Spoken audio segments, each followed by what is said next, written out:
Hello, all. Today we are going to discuss staffing, its importance, its nature, and the difference between recruitment and selection. First of all, it's about staffing. Staffing has come to be recognized as a separate managerial function after the Industrial Revolution. So earlier it was considered to be a part of organizing function of management only. Now, this staffing function assumed greater importance due to the increased size of organizations and rapid advancement in technology and with the growing complexity of human behavior in organizations. So, in recent years, there has been considerable development of knowledge in the field of staffing. So it's like that the overwhelming role of human resources in organization has finally been recognized. So as a result, management of human resource has become a very important point in management. So let's come to what staffing is all about. So staffing is the part of process of management which is concerned with obtaining, utilizing, and maintaining a satisfied workforce. So its purpose is to establish and maintain sound personal relations at all levels in the organization so as to make effective use of personnel to attain the objectives of the organization and to provide personal and social satisfaction which personnel wants. And so this is what I am talking about, that after organizing the business operations, staffing involves matching the jobs. So it is all about matching the job with the people. So who is fit for which job? So while organizing creates jobs, staffing makes people suitable for those jobs. Now, staffing deals with appointing people and placing them at the appropriate positions. It is like filling and keeping filled the positions in the organization structure. So now you understand there are job openings because of the structure, but how and who will work in that position under whom would be the staffing procedure. So, staffing is related to performing a set of activities which aim at inviting, selecting, placing, and retaining individuals at various jobs to achieve the organizational goals. Now, it involves determining the need for people at various organizational posts, appointing and retaining them at those posts by training and developing their abilities and skills. So, training and development also comes under staffing. Now, this is done by performing a number of functions like manpower planning, recruitment, selection, training and development, performance appraisal, compensation, and maintenance. So, anything and everything related to staff or maintaining the staff comes under staffing. Now, nature of staffing. So, what is how basically staffing works? So, it is a management function, as we all know. Staffing is the management function that appoints people at different positions to run the organization. While organizing creates departments and positions, staffing ensures that people with desired skills and abilities occupy these positions to contribute to their organizational goals. Now, pervasive function. Pervasive means that it is everywhere, it is a wholesome function. So, people are the most important asset that converts inputs into outputs. People are appointed at all levels, top level, middle level, and lower level, in all functional areas like production, finance, marketing, personnel, etc. And then staffing ensures that right persons are appointed at the right job so that organization can effectively achieve its objectives. So it's a kind of a universal function, and it is the responsibility of every manager in the large organizations. There exists generally a personnel department, but this department only advises and helps the line managers in performing the staffing function. So it's the responsibility of every manager, part of human resource management, because staffing deals with the most important resource, human resource, and hence it is a part of human resource management. Human resource management ensures that competent people perform organizational activities. It deals with the set of organizational activities that attract, develop, and maintain an effective workforce.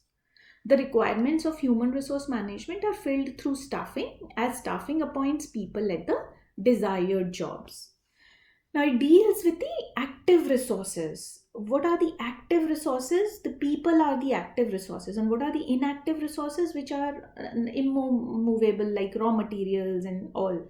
So staffing deals with most important resource, that is people, that converts inactive resources like raw materials into productive outputs. So it deals with the live resources, that are people without whom resources would remain as resources only. Who's going to put those resources into efficient use? These live resources, right?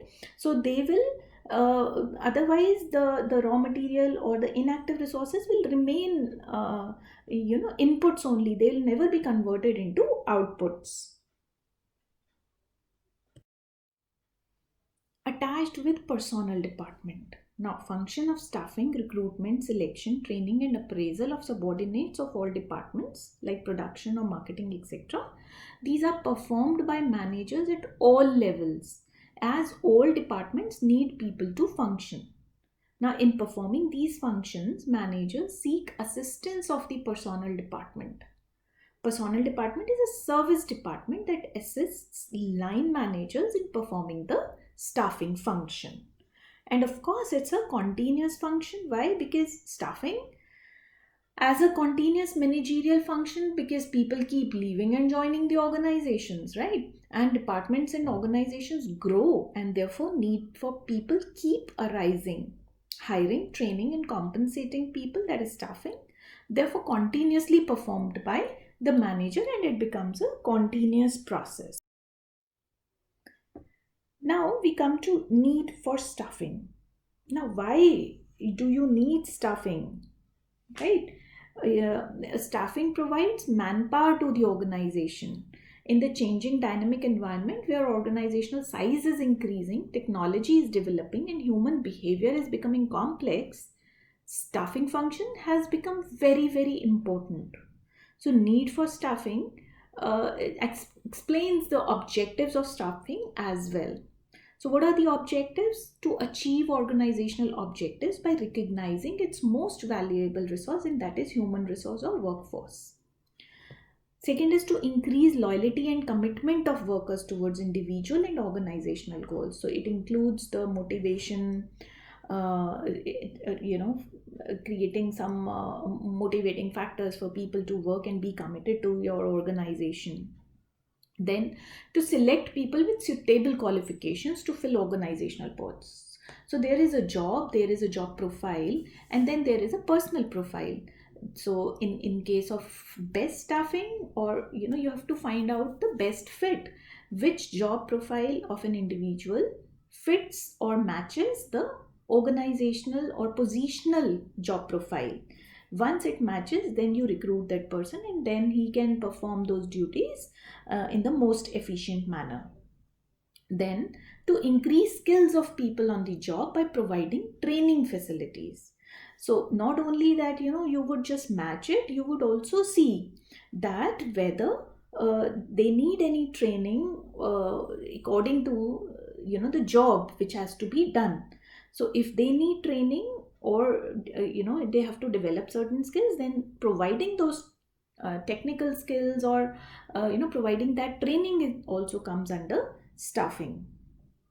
To develop abilities of the staff to assume jobs of higher skill, competence, and responsibility.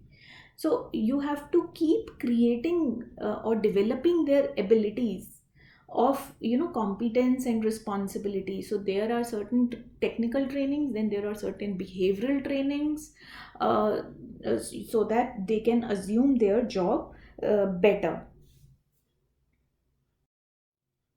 Then, to establish equitable and adequate compensation for people by providing them monetary and non-monetary incentives.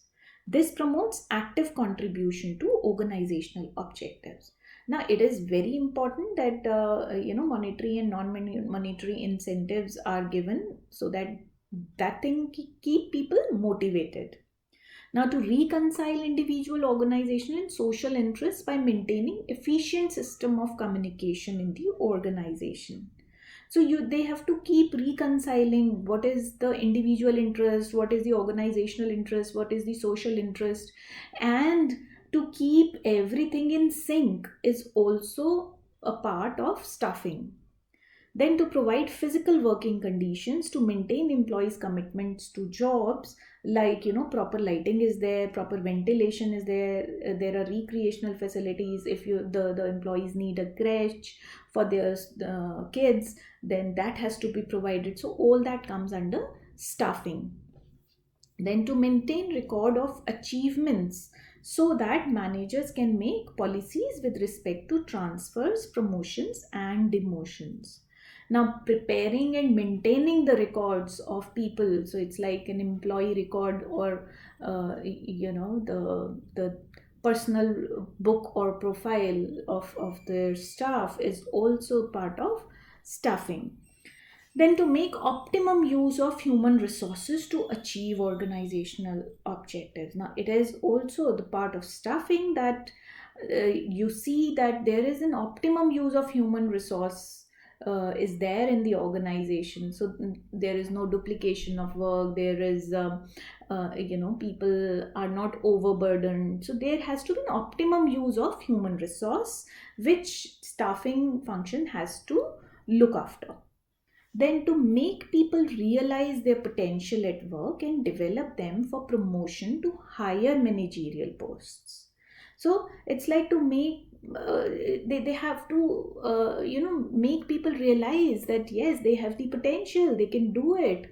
So instilling that confidence in people, so that they can work for their own development and for the promotions in within the organization. So that is also part of staffing. And to maintain an environment of teamwork and innovation, so there has to be compatibility between people whom you are hiring, so that they can work in groups, they can work in the teams, and there is adequate environment for innovations or new ideas, because that only keeps the an organization flowing. So that all is the function of staffing only. And hence it's very important that the organization is a dynamic organization. Its people work in the team, they are enough motivated, they are technically solid, they have their mindset is a go-getter type, that they can achieve things. So overall health of human or personnel is the responsibility of staffing, and hence there is need for staffing, adequate staffing function, so that you can get best out of your human resource.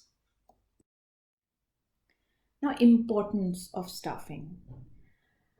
So the first is there is emphasis on human element, right? Because we are dealing with humans, we are going to place human beings on the jobs, and hence human force becomes the most important and productive asset of the organization, which is going to carry out the functions and productive activities of various departments.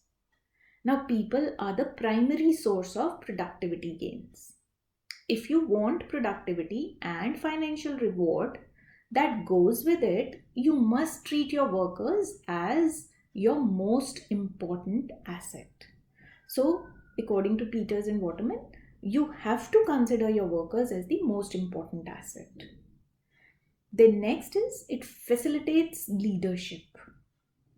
So, well conducting staffing function provides leadership facilities so that individuals can satisfy their personal goals along with organizational goals. Employee turnover has become a matter of concern for many companies at higher levels, as talented workforce is always on the lookout for better job opportunities. Now, besides filling in organizational posts, thus the staffing function also ensures that the posts remains filled. So you have to see that there is adequate staff with you. So a good leadership role helps in synthesizing individual goals with organizational goals. Then it facilitates control. Now, when you have got the best people on the best jobs, it's very easy for then it is imperative also that you control them, and it facilitates that control. So well trained staff workers, according to the plans, and deviations in the performances are reduced to an extent, and this helps managers in controlling various organizational functions. Motivation to work. Now, financial rewards do not always motivate the employees. Their acceptance and recognition by managers are also strong forces of motivation. So when emphasis is placed on human element in the organization, people are motivated to contribute to goals of the organization, right? So there's always motivation to work when you have staffed them well. Increase in efficiency. Now, since staffing helps to place the right person with the right knowledge at the right place and the right time to perform the organizational activities, efficiency of the organization is bound to increase, right? Because everything is going right. If the people are not competent to do their jobs, it means they are not fit for the jobs, then organizational goals will not be fully achieved, and we all know that. So, though people are appointed at specific job positions, there may be changes in their job profile because of changing environmental conditions, and it is also the responsibility of staffing function to make them flexible enough to change with the environmental conditions so that they remain fluid and flexible. Then it develops potential managers. So, recruiting and selecting people with the best potential, compensating and training them to develop future managers, it facilitates movement of managerial abilities from lower to higher levels of organization. So, a person who is working at a junior level as a junior level manager is going to do something. It's going to develop into something within himself, with the experience given by the organization, that tomorrow he'll become a potential top manager. So that is also somehow the staffing function creates, or that growth in that person or individual. Then we come to competitive advantage. Now, in the era of globalization, every enterprise faces tough competition from national and international competitors, right? So, a well staffed organization provides management, sound policies, and procedures for adapting to the environment and face this fierce competition. Now, the fast changing technology can be adopted by organizations only if the manpower is trained to do so. Now, contemporary organizations are learning organizations with knowledge based workers who use information at their workplace to meet challenges and risks. And they create intangible assets for the organization and make effective strategic decisions by using their judgment and innovative abilities. Now, they are very duty conscious and a product of vision, farsightedness, and intuitive skills. So, for the competitive advantage, or to have an organization which can face the competitors, the adequate staffing is very, very important. So, we have seen that the basic purpose of staffing is what? It is to ensure that right people occupy the right positions at right times in the organization. Yes, and for that, staffing is very important function. So no organization can be absolutely successful unless it can fill and fill the various positions with the right kind of people or right kind of employees. So, why? Because effective staffing is going to help them in discovering and obtaining competent personnel for various jobs, right? And it is going to make for higher performance by placing right people at the right job. And also, it is the effective staffing is going to improve job satisfaction and morale of employees through objective assessments and fair compensation for their contribution. Now, it facilitates optimum utilization of human resources, like we have seen. Also, effective staffing is going to ensure the continuity and growth of the organization through the development of managers, right? So, this was all about need and importance of staffing. Now, we come to few factors which influence staffing process. Now, what are those? The first is supply and demand of specific skills in the labor market. Now, if you have supply of skilled labor, or people who are easily available, then you don't need to worry. One will go, the other will come, and then it is so you can be a little lenient in your staffing, that you have enough supply of the labor in the market. But if your supply is not much, then you have to be very careful in your staffing techniques. You have to keep people motivated so that the labor turnover is lesser and you do not spend too much on recruiting people and training people, right? Then second is unemployment rate. Again, this is like, if the unemployment rate is very high, then also there would be a lot of labor turnover that will happen. And your staffing policies have to be very very they can be a little towards the organizational part, and less sensitive to the labor force, because you know that unemployment is there are people, so it is again, supply is more. So you can be a little stringent in your policies. But where unemployment rate is very less, the supply is less, and hence you have to be really employee friendly in your staffing techniques.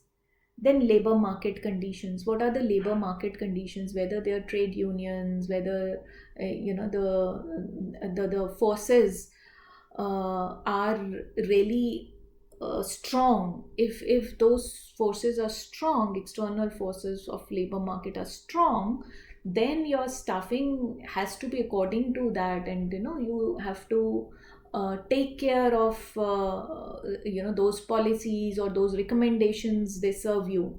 Whereas if the trade unions or their organizations are not very strong, then you can go with your own organization's policies, and you can actually go on applying that on the people. It's something like, let us say, if for example, the maternity leaves, right? Now your organization has a policy of, let's say, 3 months maternity leave, but the labor organization, who's very strong, a labor trade union, they tell you that no, you should be giving 6 months maternity leave. Now, because that is very strong, so you have to abide by that. So you've changed your policy according to the labor market condition. Then legal and political considerations. So if legally you are only allowed that the worker should work only for 8 hours, then you have to abide by that. Whereas even if your organization's policy is that 12 hours work is fine, or you will not give them some extra charge for it, overtime charge. But if legally in a country it is that after 8 hours you have to give some overtime charges, then you have to abide by that. Company's image. So there are many companies like American Express who are supposed to be, or who are known as very good employees. because of their employee friendly policies. So and they're taking care of the families of their employees because they consider the employees an important asset.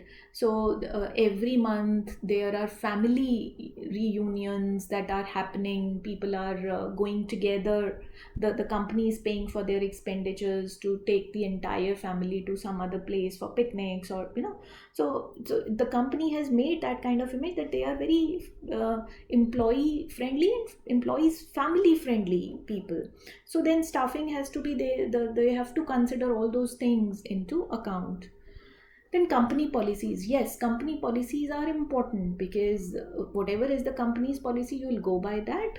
I've discussed it depending upon the labor market conditions or the legal or political conditions, but ultimately you will see or you'll make the policies according to the factors above. Then human resource planning cost. So what is the cost that comes to planning? If you are not making very good profits, then it is difficult for you to get into that mode of spending too much on the employees or their families, right? Because everything comes for a cost, and how much cost are you ready to pay for it?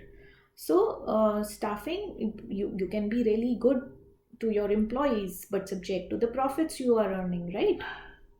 Then technological developments, the more technologically you are the skills that are required, the staffing would be accordingly very sophisticated. So the staffing has to be taking care of the technology. So if some good technology has come and there are already 10 people in accounting and you would just need two, then your staffing has to be something that either you develop those people for other departments or you will have to lay them over, which doesn't give companies good image. So your burden, or you can say that your responsibility gets increased when there are technological changes or technological developments that are frequently happening. Now, what are the elements of staffing? So the first element is human resource planning. Now, in human resource planning, as we are dealing with humans, of course, it is the staffing is planning of human resource. And this is the first step in the process of staffing, in which a planner forecast and determine the number and kind of manpower required by organization in future.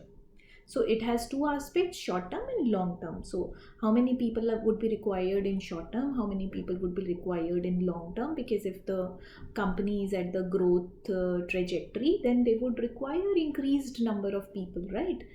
So in short term, maybe right now we have two projects, and on each project we need 20 people, so we only need 40 people, right?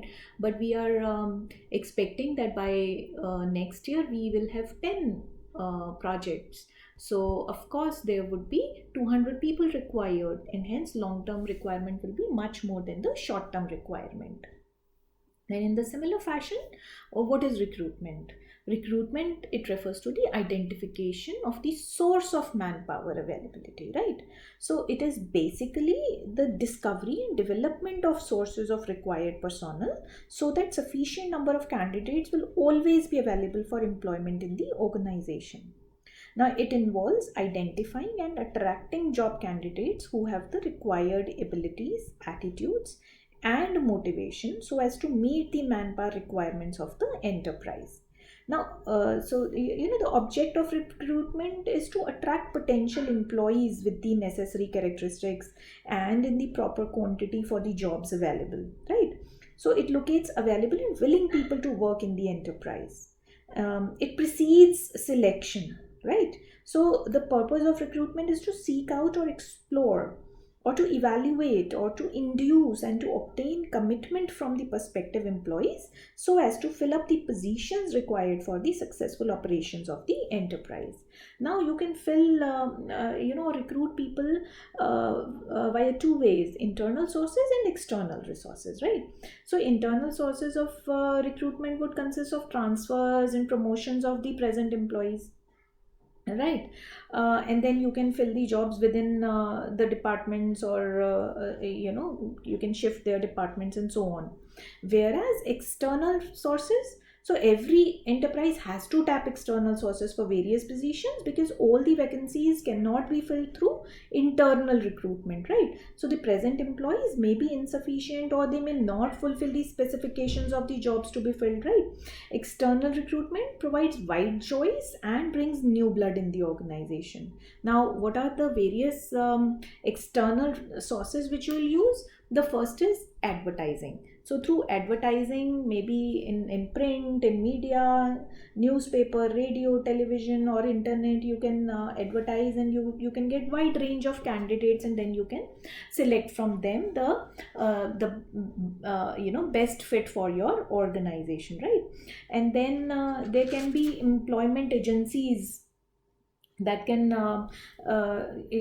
so there are so many different agencies that have the biodata of large number of candidates, and they recommend suitable people to your company. So the professional recruits can entice the needed top executives from other companies by making the right offers. Then educational institutions like your college, or maybe IMs, or so you can directly approach them, and the graduates from there, you can rope in those people in your organization. Then recommendations. So applicants introduced by present employees or their friends and relatives can be a good source of recruitment, right? So such applicants are likely to be good employees because their background is known partially. Then casual callers. So many reputed organizations get a steady stream of unsolicited applications, like you find that let's say IBM is a very good company, let me drop my resume there, and maybe whenever the position will arise, they'll call me. So this can be a kind of a recruitment process. And then direct recruitment, so the company can put on their notice board, or on their website, the job requirement, or they would be hiring people, and people can go there, visit the physical premise or the website, and can apply from there. Then labor contractors. So labor contractors maintain close contacts with the laborers, and they can provide the required number of workers at a short notice. So the choice of a particular source or more than one source depends upon the quantity and quality of manpower required, and their past experience, industry practice, and organizational policy, etc. Then we come to selection. Now, it is the process of choosing and appointing the right candidates for various positions in the organizations. So, when an adequate pool of qualified candidates is available, what would be the next step? It would be to identify the best person from that, right? So, selection involves screening or evaluation of applicants to identify those who are best suited to perform the jobs which have fallen vacant in the organization. Now, it is the process of eliminating or rejecting many unsuitable candidates to choose the few suitable ones. So, selection is frequently described as a negative process as compared to the positive process of recruitment. So, under selection, the qualification and experience of every candidate are compared with the job requirements and with those of other candidates. Now, the basic purpose of selection is to choose the right type of candidate to fill up various positions or vacancies in the organization. Selection, it involves the matching of qualities of candidates with the requirement of the job. So the responsibility for selection lies with every manager. In large organizations, the initial screening of candidates is done by the personnel department, right? But the final decision will be always be made by the manager for whose unit you are selecting. So let us say for finance department, if they are looking for a senior manager finance, the finance head would have the ultimate say that what he. So the HR department will only give, let's say, three people. Okay, so we have checked their background, they are good, and this is the person. Now you select who will work for you or who suits your job better, right? So it goes this way. Then placement. Now it involves placing the selected candidates on the right jobs after giving orientation training. So now there are four people who are recruited in the finance department. Now one person knows budgeting better, so he would go into the budgeting department. So you have to find out the what is the USP of that selected candidate and where he would work the best. Then training and development. Now it involves improving job and work knowledge skills and attitudes of employees on a regular basis so that they may perform their work effectively and efficiently. So now this person has been working for a long time in the budgeting department, and so there is another software that company has purchased, and which is very useful in budgeting in a very short time. So it is the responsibility of the staffing function that they train and develop this person so that he is better abreast with all the current knowledge. Then remuneration and compensation.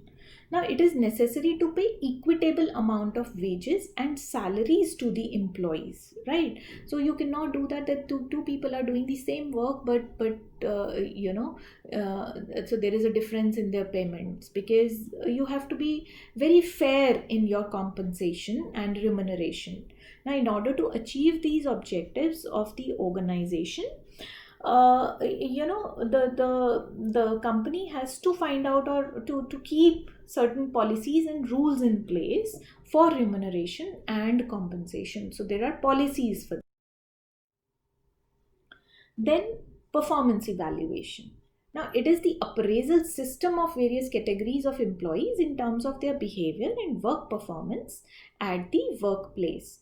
Now performance evaluation has got so many criterions, like so it's a 360-degree performance evaluation. They'll take your feedback, your colleagues feedback, your peers, your subordinates, your bosses. So it's 360-degree performance evaluation, which would actually tell how you're performing at your workplace and how much you should be compensated for.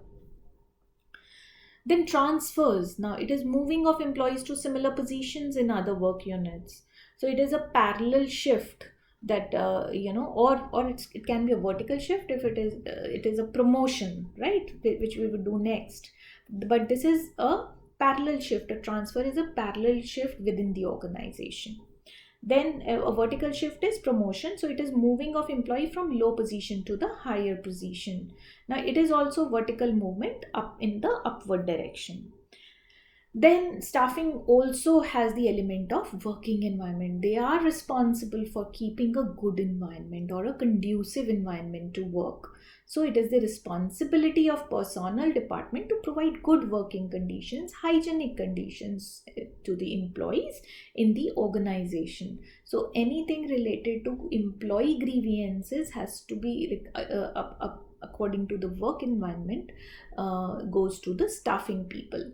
Now it certainly influences the motivation and morale of the employees. If they are getting very good conditions and very good satisfactory environment, then of course they will flourish and the company would be getting the objectives better. Now, important steps involved in the process of staffing. The first step is estimating manpower requirements or manpower planning. Now, the process of manpower planning can be divided into two parts. One is the analysis for determining the quantitative needs of the organization, and that is how many people will be needed in the future, right? The other part is the qualitative analysis to determine what qualities and characteristics are required for performing a job. Now, the former is called the quantitative aspect of manpower planning, in which we try to ensure a fair number of personnel in each department and at each level. Now, it should neither be too high nor too low, leading to overstaffing or understaffing people. And the second aspect is known as qualitative aspect of manpower planning, wherein we try to get a proper fit between the job requirement and requirement on the part of the personnel in terms of qualification, experience, and personality orientation. Then second step is recruitment and selection. We have covered it in depth previously also. What is that? So these are two separate functions which usually go together. So recruitment aims at stimulating and attracting job applicants for positions in the organization, right? And selection is making choice among applicants. So we have done that. So recruitment is a little positive for employees, whereas selection has got a little negative connotation. Now, to choose those which are more suited to the job requirement, keeping in view the job analysis information. Now, selection process must begin by precisely identifying the task to be performed and also drawing a line between successful and unsuccessful performances. Thereafter, the process of selection tries to find out how far a job applicant fulfills these characteristics or traits needed to successfully perform this job. Then next is placement and orientation. Now, once you have selected and recruited, now you will be placing them at their right places and then giving them orientation. So placement refers to place the right person is on the right job. Once the job offer has been accepted by the selected candidate, he's placed on his new job. Proper placement of an employee reduces absenteeism, employees turnover, and accident rates. Orientation or induction is concerned with the process of introduction or orienting a new employee to the organization. Now, the new employee is introduced to fellow employees, given a tour of department, and informed about such details as hours of work, overtime, lunch period, restrooms, etc. Now, they are mostly informed about the company, the job, and the work environment. They're encouraged to approach their supervisors with questions and problems. The next is training and development. Now, the time to time, I have told you that the employees have to be given training and certain development courses as per the changes in the business environment. So, it is more accurately considered as a process of skill formation and behavioral changes. Now, it is a continuous process of staffing function.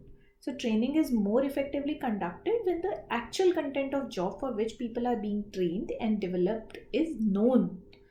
So training programs should be devised to impart knowledge, develop skills, and stimulate motives needed to perform the job. Development involves growth of all employees in all respects. It's a wider concept. It seeks to develop competence and skill for future performance. Thus, it has a long-term perspective.